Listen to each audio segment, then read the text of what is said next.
Have you ever thought, if I just give more, if I just do more, if I just stick around, they'll eventually love me back? What if that way of thinking is actually hurting your self esteem and basically keeping you stuck in this loop and it just never ends? Let's talk about why giving too much can damage your sense of worth and how to start putting yourself first. Welcome, everybody, to Muted Mirrors. Now, I plan to have weekly episodes. I want to say 3 episodes per week where we dive into different situations that keep us stuck or that impacts our self-esteem in a very negative way. It impacts everything that we do. Now, confidence is a requirement for being successful. If you ever plan to be successful in life, if you plan to be financially stable in this life, you're going to need confidence.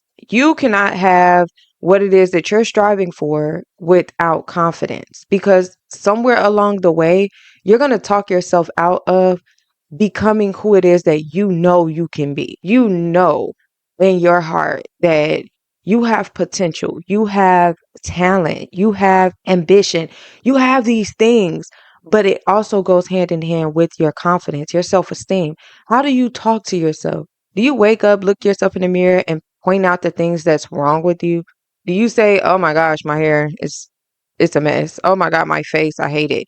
What do you say to yourself in the morning when you look at yourself in the mirror? Let's get to the root of why sometimes we overgive to people, situations, things that no longer even serves us. Low self-esteem, it's kind of rooted from past rejection or even childhood experiences that can make you believe that love must be earned through effort or sacrifice. So we give and we give and we give because somewhere down the line, that's where we were taught. Somewhere down the line, we were rejected by a certain group of people. We were rejected by a friend. We were rejected by someone that we love. And that really impacted us. That changed the way that we see love. That changed the way that we see ourselves. The difference between healthy generosity and giving from a place of fear or insecurity is when you give generously. That's just who you are. You're just a giving person. It takes nothing from you. You literally don't feel as though you're paying to be loved. You don't feel as though if I don't do this or if I don't give this, then they won't accept me anymore. If I don't go to this function that I really don't want to go to, then I'm going to lose out on their friendship. I'm going to lose out on this person. If I don't continuously give, they'll leave. You have to learn the difference between giving generously and giving from a place of fear or insecurity. Healthy generosity literally is, I help getting something down at the grocery aisle. It didn't cost me anything. I just genuinely wanted to help them. I seen the person struggling. It took nothing from me to give to you. You can't keep taking from you. You can't keep taking from what you need to give to someone else and to fill holes inside of them. That is not your job. If you have to create a hole within you in order to patch someone else, that's not healthy generosity. That's giving from a place of fear or insecurity. They need it more than I do. When in reality, you're taking from something that you need for you. If you need a moment to be out to yourself, if you need time to just relax, and someone calls and says, "Hey, you want to go to, this function with me?" and you genuinely don't want to go, it's healthy to say no because that's what you need at this moment. At this moment, you need to be there for you. You don't need to be there for someone else. You feel depleted already. So now you go to this function and you're just even more depleted than you were when you were home. It's okay to say no and stay home. Constantly pouring into others without them reciprocating also will lead to burnout, resentment, even a loss of identity, because now this person dictates what you do with yourself, what you do with your life. And in reality, they don't deal with the turmoil that comes with you saying yes. You deal with it. You go home feeling burnt out. You go home feeling resentment towards that person. And eventually your identity gets wrapped up in what they want you to be. It's not your job to be what other people want you to be. It's not. You can be yourself comfortably. You can have boundaries. You are allowed to say, no, I'm okay. No, I don't want to do that today. No, I'm not going to allow you to treat me a certain way. No, you cannot talk to me a certain way. You're allowed to set those boundaries with you, with yourself, with other people. And it starts a lot of times, guys, I'm going to be 100% honest. It starts with ourselves. How do you allow yourself to talk to you? Do you allow yourself to put you down? Do you allow yourself to look in the mirror and have these negative thoughts towards you? You have to even set boundaries with yourself. No, I'm not going to allow myself to talk to me like that. I don't just draw the line with other people, I draw the line within myself as well. There's a line that cannot be crossed. You have to stop talking to yourself negatively because that's why you allow other people to talk to you that way. That's why you allow other people to treat you that way. Sometimes more becomes never enough when it comes to other people. When the love isn't mutual, you give more and you give more and you give more and you give more, and it's never enough for that person. When someone genuinely cares more about themselves than they do about you, they care more about what they want than they care about trying to figure out what it is that you want or trying to compromise in any way. It's always them, them, them, them, them. They're self-centered. They don't care what other people want. That's not higher on their priority list at all. It's pretty much me, me, me, me, me. No matter what you give, it'll never be enough for them. You can give them everything that you have and it still won't be enough. You can't overgive because it does cost you emotionally. Love that you are supposed to give to yourself, you can no longer give that because you're so depleted from giving to everyone else all the time. Some signs that you're giving too much is ignoring your own needs, as I said, to keep someone else happy. You can't ignore yourself. If yourself is saying, I need a moment to relax, give yourself a moment to relax. If you're feeling anxious or guilty, if you set boundaries with people by saying, no, I don't want to do that. No, I'm okay. That's another sign that you're giving too much. You should not feel anxious or guilty if you say no. It's okay to say no. Imagine how many people have told you no. How many times you went to people trying to just talk or vent and they were just uninterested in what you had to say. Emotionally, they were not there. Mentally, they were not there. It was just like a blank canvas. Notice one-sided emotional or physical investment in a relationship. You have to pay attention. Take note of one-sided emotional support or physical investment, anything like that. If someone is naturally just stuck on themselves and they really don't care what you're talking about half the time you say something to them, you talk about something, or you're trying to vent about something, and they instantly bring it back to themselves, or it's always let's reroute back to me type of thing. That's a sign that you're giving too much. Sometimes you have to go ahead, get out that journal and journal because you have to learn how to be your own best friend.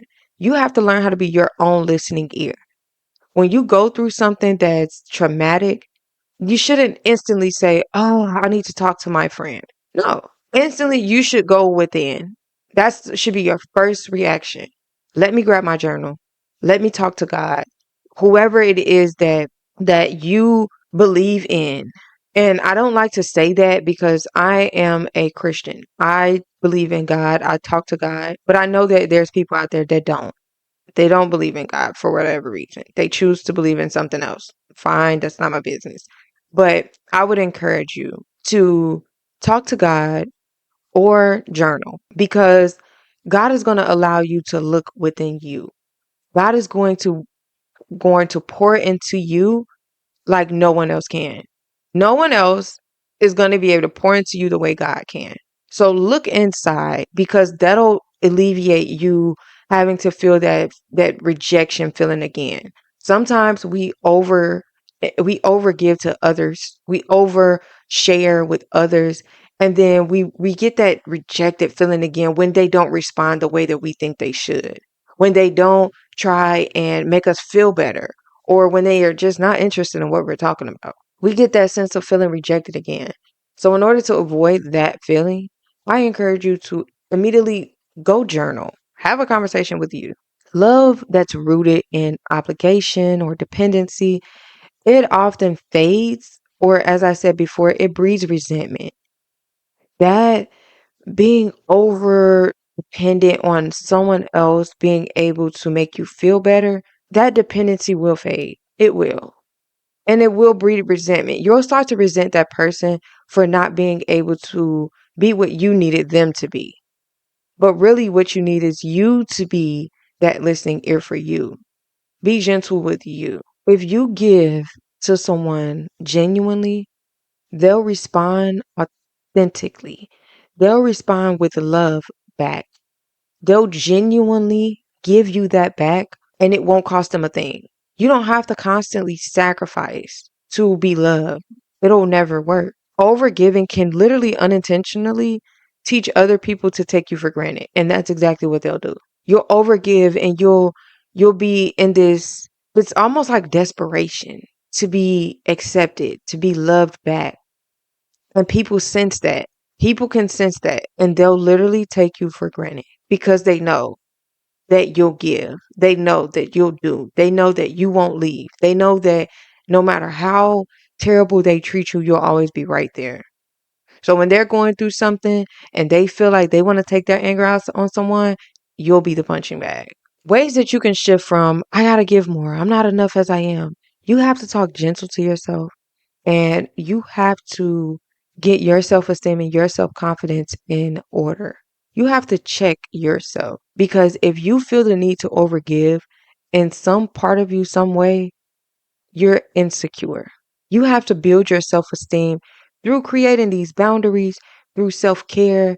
And sometimes self care looks like you talking nicely to yourself in the mirror. Sometimes self care looks like you turning those negative thoughts into positive. Ugh, I hate the way that I look in this dress. Two, you know what? This dress looks beautiful on the rack, but I just don't care too much for it on me. But this dress will be beautiful for someone else. I prefer a dress that is X, Y, and Z. I prefer a dress that's a little bit a little bit looser. That's okay. Sometimes the way that it looks on the mannequin or the way that it looks on the hanger isn't the way that it looks on your body. And that's nothing wrong, no shade towards your body. It's just the way the dress is made. It's plenty of clothes out there that looks amazing on other people. And I've bought that same exact outfit and it just didn't look great on me. But that's okay because certain garments, certain clothing is created for certain body types. And it doesn't look good on every body type. That's okay. It's not your body that needs to change. It's the dress. Change the dress. Put on a different dress. Put on a dress that you like. It's okay to have a preference on what you like. If you like your dress a little bit looser and this dress isn't as loose as you'd like it, it's not your body that needs to change. Change the dress. Build self-esteem, build confidence through this type of self-care. Through what you like. Embrace what it is that you like. And don't beat yourself up because you don't fit into a mold that someone else created. I encourage you to evaluate the relationships based on mutual respect and love. All of the relationships that you're in right now, not just someone that, you're dating, but relationships as far as your friends, your family, whomever it is that's in your inner circle. And this also includes your significant other as well. Evaluate those relationships this week based on the mutual respect and the love. You can either even write these things down. I'm going to leave a free journal down in the description box for you guys to download.